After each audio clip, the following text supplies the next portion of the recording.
உங்கள் தந்தி தொலைக்காட்சியில் பிரம்மாண்டமான காட்சி அமைப்புகளுடன் சாணக்கிய தந்திரம் தினமும் இரவு 8 மணிக்கு. அதிமுக ஒருங்கிணைப்பு குழுவை சேர்ந்த திரு புகழேந்தி அவர்கள் இணைந்திருக்கிறார். திரு புகழேந்தி வணக்கம். திருமாவளவனுடைய இந்த சர்ச்சைகளுக்கு பின்னாடி அவர் கூட்டணி மாறுவார் அப்படின்லாம் கடந்த வாரம் பேசப்பட்டது. இப்போது சர்ச்சைகள்லாம் முற்றுப்புள்ளி பெற்றிருக்கிறதா? ஏன்னா மதுவிலக்கு மாநாட்டுக்கு திமுகவுக்கு அழைப்பு, திமுக சார்பில் 2 பிரதிநிதிகள் பங்கேற்பு. அதிமுகவுக்கு நேரில் அழைப்பு விடுப்பீங்களா அப்படின்னா நேரில் எல்லாம் அழைப்பு விடுக்க வாய்ப்பு இல்லை அப்படின்ற மாதிரி திருமா சொல்லியிருக்கார். உங்களுடைய பார்வை என்ன? Good morning to Thanthi TV.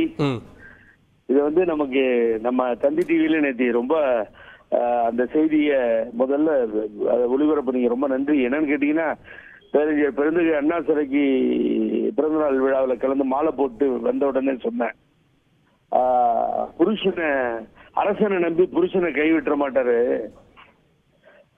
Thirumavalavan அவர்கள். ஆகவே விடுதலை கட்சி சிறுத்தைகள் தலைவர் திருமாவளவன் அருமைக்குரிய அன்பு தலைவர், அவர் தோழர் அது மாதிரி செய்ய மாட்டாரு, அவர் ஷார்ப்பா இருப்பாருன்னு. ஏன்னு கேட்டீங்கன்னா, இந்த அரசியல் சூழ்நிலையில் அந்த கூட்டணி ஒரு வெற்றி கூட்டணியாக பார்க்கப்படுகிறது. ஏடிஎம்கே பிரிவிக்கிறதால வெற்றி பெற முடியாது, வரும் நாடாளுமன்ற சட்டமன்ற தேர்தலில் உள்ளாட்சி தேர்தலில் வெற்றி காண முடியாது என்பது அவருக்கு நன்றாக தெரியும்.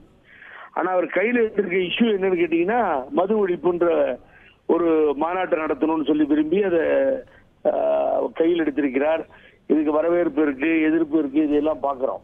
ஆனா திராவிட முன்னேற்ற கழகத்திலிருந்து வெளியே போக வேண்டிய சூழ்நிலை அவருக்கு இல்லை. சின்ன சின்ன பிரச்சனைகள் இருக்கலாம், இந்த கொடிக்கம்பம் பிரச்சனை, மற்ற பிரச்சனைகள் செவிசாய்க்கவில்லை அரசு சில விஷயங்கள் இருக்கலாம், அதை அவங்க சரி செஞ்சுட்டு போயிடுவாங்க திராவிட முன்னேற்ற கழகம். அந்த வகையிலே தான் அவர் முதலமைச்சரை இன்று காலை சந்தித்து அழைப்பு விடுத்திருக்கிறார். ஆகவே அவர்கள் அந்த கட்சி வருவதைத்தான் விரும்புவார்கள் திமுக. அது அதிமுகவை என்னை பொறுத்தவரை எடப்பாடி பழனிசாமி தலைமையில் இருக்கிற அதிமுகவை அவர் ஒரு பொருட்டாகவே நினைத்து பார்க்க மாட்டார். அத கார்கே கண்ணு காது மூக்கு வாயெல்லாம் வச்சு ஒரு சித்திரத்தை வரைஞ்சி திருமாவளவன் வெளியில வந்து அதிமுகவோட போறாரு அப்படின்னு சொல்லி ஒரு பெருசு படுத்திட்டாங்களே தவிர அவர் எந்த நேரத்திலும் எந்த காலகட்டத்திலும் திருமாவளவன் சொல்லவே இல்லை, அந்த வார்த்தையை பயன்படுத்தவே இல்லை. அவர் என்ன சொல்றாரு, அரசியலுக்கு அப்பாற்பட்டு ஒரு மாநாடு நடக்கும், எல்லோருக்கும் அழைப்பு விடுக்கப்படும்ன்றாரு.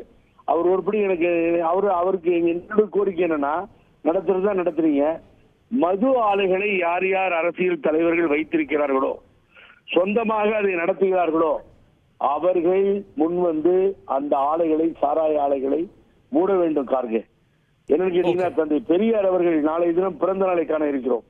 தந்தை பெரியார் அவர்கள் முன்வந்து தென்னை மரங்களை, பல ஆயிரக்கணக்கான தென்னை மரங்களை, தனது சொத்துக்களை வெட்டி எறிந்தார். அது போல இங்கேயே வந்து உங்களுக்கு வந்து ஆலைகளை நடத்துபவர்கள் தவறு என்று முன்வர வேண்டும்.